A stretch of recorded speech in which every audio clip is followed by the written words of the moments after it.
Hello, welcome to Different Visions, an open access journal devoted to progressive scholarship on medieval art. I'm Dr. Bryan Keene. My pronouns are they, them. I'm excited to invite you to be part of a project called Queer Sanctity, Contemporary Visions of Medieval and Renaissance Art.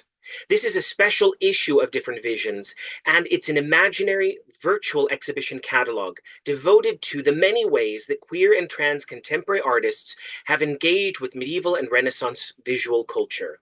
This is a project that I've been thinking about for the past decade, both in my previous work as a curator of medieval art and in my continuing role as a professor of art history and theater.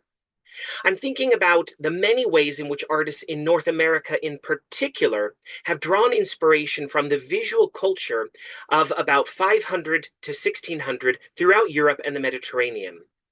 There have already been great exhibition projects in the United Kingdom, in Norway and other parts of Scandinavia and Central Europe, as well as in Brazil, about these contemporary medievalisms or creative inspirations from the period we call the Middle Ages. In the United States, Canada, and Mexico, there have also been monographic exhibitions or thematic shows that situate queer and trans artists in relation to religion or the culture from the late 70s through the early 2000s and today.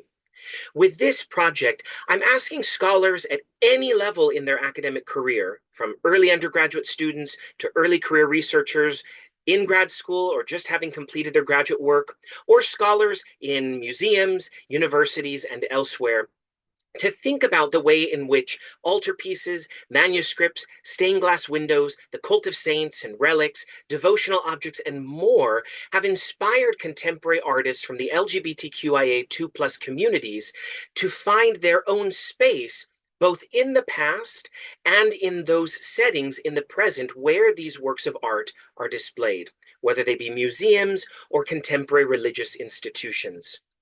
By placing these historical works of art in conversation with contemporary objects, the project is asking us to think deeply about the continuities and ruptures with sanctity, sexuality, and gender identity, and to think about how artists in the past and today represented, perceived, and contested these identity categories across time.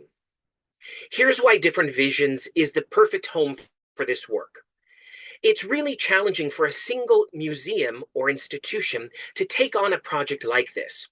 Not only are there conservation concerns for the medieval objects and some of the contemporary works as well, but there are also ethical concerns, costs associated with the work, accessibility demands, and more.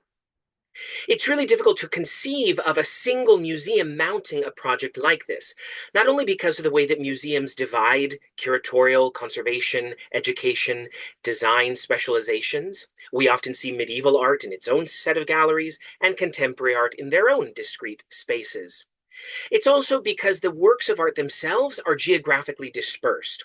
So while it might be possible to do an installation with one or two of the contemporary artists alongside medieval and Renaissance art, as my colleagues and I have done in other institutions and in other settings, it's also a really great opportunity online to imagine what's possible, to think about proposing a vision for our field of medieval and Renaissance art history, and also for museum studies, curatorial work, and more, and think about the ways that we can do this work collaboratively.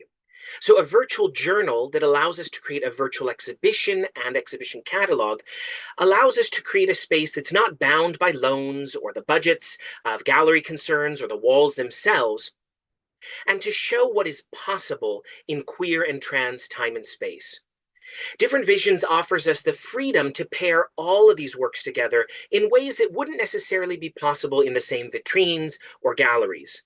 And I'm really excited to be able to bring living artists together with pre-modern makers and creators, and to make the entire experience accessible to anyone, anywhere, at any time. That accessibility in content, form, and reach is central to the goals of this project. As I mentioned, Queer Sanctity aims to examine how LGBTQIA2 plus artists living and working in North America in the last 40 or so years have found in medieval and Renaissance art a language for thinking about the body, desire, intimacy, family, devotion, disease, law, community, rejection, acceptance, and more. These issues are as urgent now as they were centuries ago. And it's as important that this project considers what can contemporary art reveal to us about the queerness and the transness of the Middle Ages. The project is, of course, also going to emphasize the inherent intersectionality in all of this work, historic and contemporary. So we're interested in issues related to identity in the fullest sense, thinking about foregrounding artists who are Black, Indigenous, and people of color, BIPOC creators, who live at the intersections of multiple identities, whether of class, disability, gender, race, religion, sexuality, and more. Already looking at this material for over a decade, I know that some of the narratives that we engage with, such as those centered around HIV and AIDS or hate-based violence, are going to be incredibly painful and will require space. Other themes, such as coming out, pride, activism, and more, are profoundly hopeful. And so together, these themes collectively form a space for reflection, critique, admiration, and healing. I'd like to share my screen a little bit to give you a sense of how this volume might be organized. And I say might because I'm really hoping that we as a group of scholars will create the goals of this work. So I've created a simple Google site and landing page to basically outline how I envision this project taking shape. I've worked on this with fellow curators, scholars, and students, as well as artists. And so looking at how to create a virtual space where we look at formal comparisons between contemporary works of art and their historic precedents.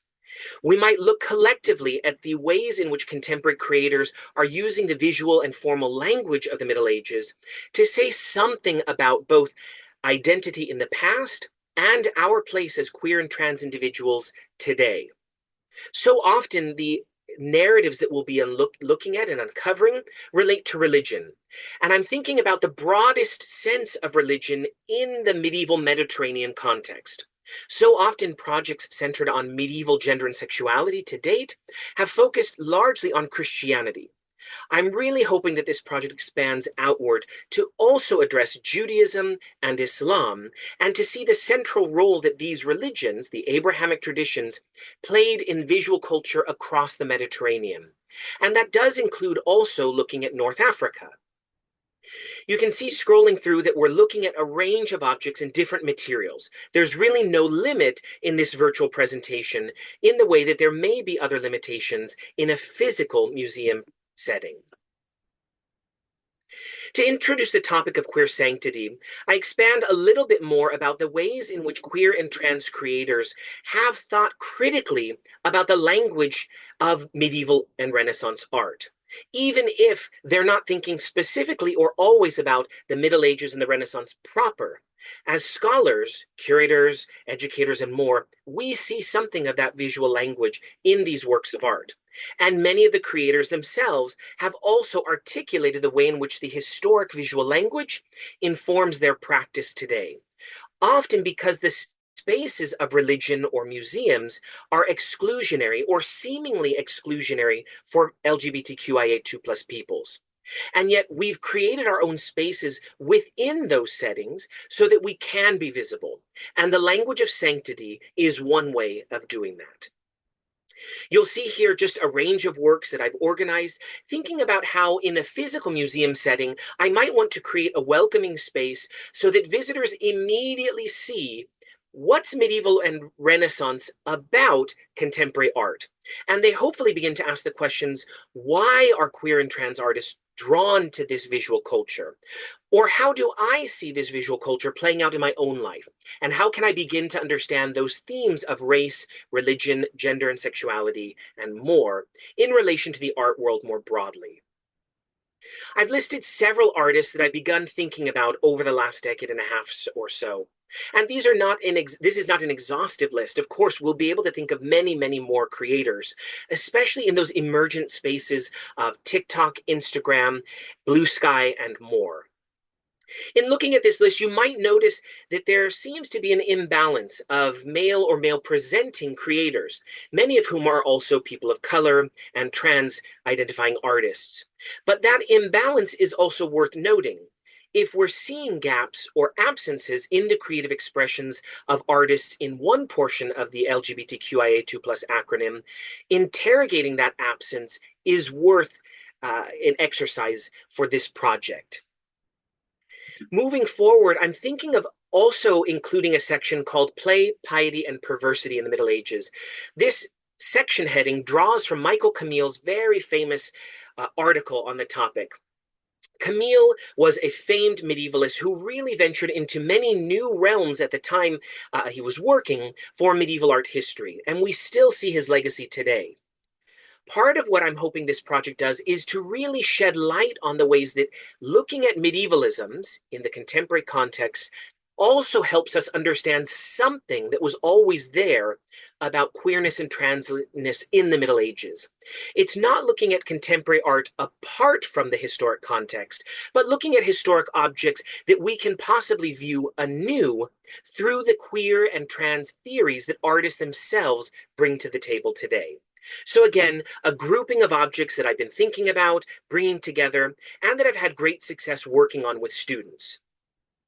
This grouping of objects also draws very heavily on some recent scholarship in the field of queer and trans art history. I'm thinking specifically about the work of Roland Betancourt, also Leah Devon, Carl Whittington, but also Jonathan Shu's work in anti-racist medievalisms, and many more. The list goes on with a number of scholars who are helping us rethink queerness in the medieval period. I'm also indebted to the work of Gabby Bachowski, thinking about transness and trans identities, and I say that in a plural context for thinking about the medieval world. This has been an attempt also to expand outward beyond Western Europe to include Byzantium and also Jewish and Muslim traditions, as I mentioned at the start. If we continue forward then in the project, another section I've envisioned including is about culture wars and hate crimes. There is something of a necessity of having a chronology in this project. So while the beginning of the exhibition project centers on those formal elements that allow visitors to immediately access the medieval and Renaissance visual language of contemporary art, and the following section helps them look at medieval and Renaissance queerness and transness more specifically, we then can look chronologically from the late 70s and 80s through the period of the emergence of HIV and AIDS and hate crimes more specifically. This is a section that I know will be painful and bring up lots of memories and feelings for readers and scholars alike. One of the powerful figures that I've been looking at in this context is, of course, Saint Sebastian, who is a Roman martyr whose cult gained prominence in the Middle Ages, especially during times of plague. And it's not surprising then that his image has become increasingly popular during the outbreak of HIV and AIDS and to the present moment, especially also in relation to hate crimes. So you see here again a number of other works that can help us think through these themes. And one way to situate this chronology is to look specifically at fluids. This is an aspect that I've really enjoyed delving into more deeply.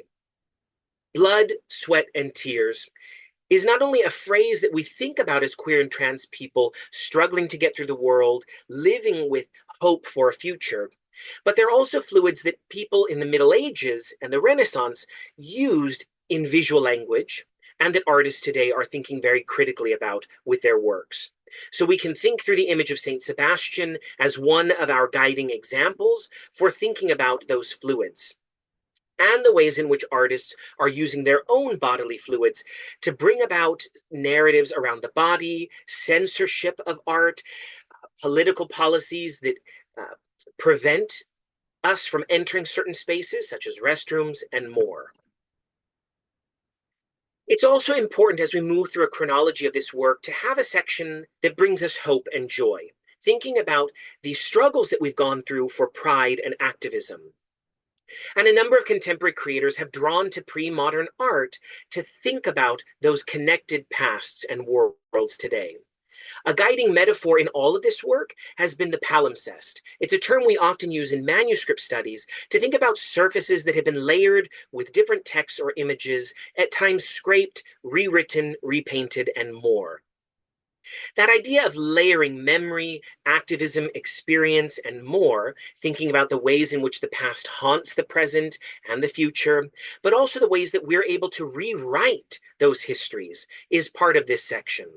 And I'm really interested in looking at how immersive and contemplative works ask us to slow down and reflect upon these histories.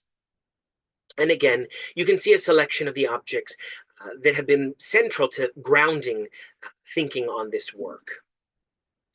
If we begin with the formal connections, we end with more abstract understandings, seeing how artists blur those boundaries between past and present, or how they use a language that's not accessible to those outside of the community.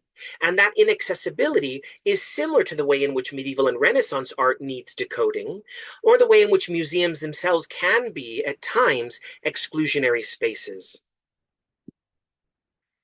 In any good museum work, there's always a form of public programming, education content, and a multimedia guide. So I'm thinking about creating with all of you a multimedia guide that expands our experience. What might a playlist of queer and trans medievalisms look like that draws both on historic music and contemporary music? How might we look to film or drag events or poetry readings to shed further light beyond the visual arts themselves? So while most of the essays in this special journal of different visions will look specifically at the visual art, I'm hoping that this multimedia guide can be interspersed throughout each section so that we might hear readings from poets. We might read literary analysis of texts that are related to the contemporary queer and trans creations that we're thinking about. All of this material will be shared openly with participants in the virtual call so that collectively we can think about developing this work together. I've already started to create a kind of playlist, music that's been important for my thinking and understanding of queerness both today and in the past. And I really am interested in those connections, past and present. You can see further instances of those connections here. And I would encourage you to follow the Instagram accounts Queer Medievalisms and _medieval art. Both of these accounts are sites where I share additional information about my thinking in medieval art, history, curation, and more. So if you're interested, how do you go about participating? We've created a simple call for participation form. Traditionally, we would ask you to send an abstract as part of an interest, of showing your interest. But for this, I'm hoping to gain broader ideas of who might be interested. So after sharing who you are and your contact information, just check off which of these you might be interested in contributing to. So you might be interested in contributing a longer form scholarly essay. That could be anywhere from 1,000 to 8,000 words. You might want to look at a single case study or an individual object essay. This might be more like a catalog entry that you would be used to writing for a traditional academic museum exhibition catalog. Those entries can be shorter. You can range those from 250 words to upwards of 700 words. If they get beyond that, they might enter into the scholarly essay realm, but we can work on what makes the most sense for your contribution. I'm really hoping that scholars will also be interested in co-authoring or collaborating on a piece. Maybe you collaborate on a written essay with a visual artist or with a poet or a performance artist. And perhaps there's a digital virtual component that goes along with your written piece or vice versa. Maybe you're interested in doing an interview with a recording and a transcript that we can include in the project. The interview might be with another scholar, might be with a curator, might be with an artist, a religious leader, museum director, educator, conservator, you name it. And I really am hoping that in the museum field, we do gain works by conservators. I think that's an area in queer and trans medieval art and contemporary art that I'm hoping to see more output from the conservators who already think queerly about their own bodies and identities and also about the materials themselves. If you're an artist, I hope that you'll contribute works or reflective pieces. If you're a curator, maybe you'd be interested in curating a small object grouping at your museum, whether in a formal public museum, an institutional library, or more. I've had really great success in the past bringing colleagues together to create iterations or itineraries of projects at different institutions so that visitors at those different institutions can see the works on the ground and also in a digital context have access to the material, to access the narratives, and to develop a critical museology or vision for curatorial work. If you're interested in writing a biographical essay about a particular artist, those artist bios, those are incredibly important so that we have a kind of resource guide that educators can use in the classrooms, that museums can use as a reference point, and more. Maybe you're interested in creating a video or multimedia contribution. Maybe you are a drag artist who wants to film a drag presentation. Maybe a vocal artist who wants to riff off medieval and contemporary music. Anything is possible with different visions. And I've had incredible success with their team that I find to be one of the most wonderful groups of individuals to work with, not only because of the culture of care that they create, but also because the understanding that art history should be accessible for everyone. And they've really welcomed a wide range of scholars from all aspects of their career into the fold of conversation. So once you've shared what you might be interested in, and again, feel free to check off as many boxes as you'd like, then you can submit the form. And we're hoping to get responses in the early part of 2026. And from there, I'll be able to continue thinking about getting us together as a group, possibly in online context where we can all join in a Zoom setting so we can think critically about what is this project going to look like for us as a group of creators. In that context, we'll be able to really see where are the gaps.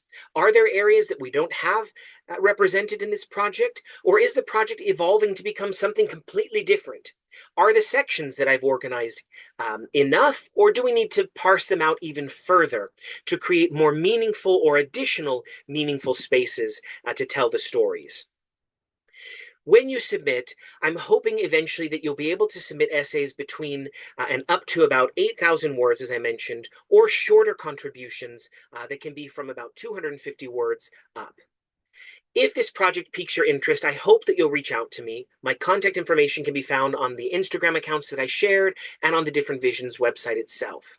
Thank you for taking a moment to listen to this virtual call for participation, call for papers. I'm looking forward to working with all of you. Please share this widely. And until we see each other again, thank you for your interest. Be well. Happy New Year.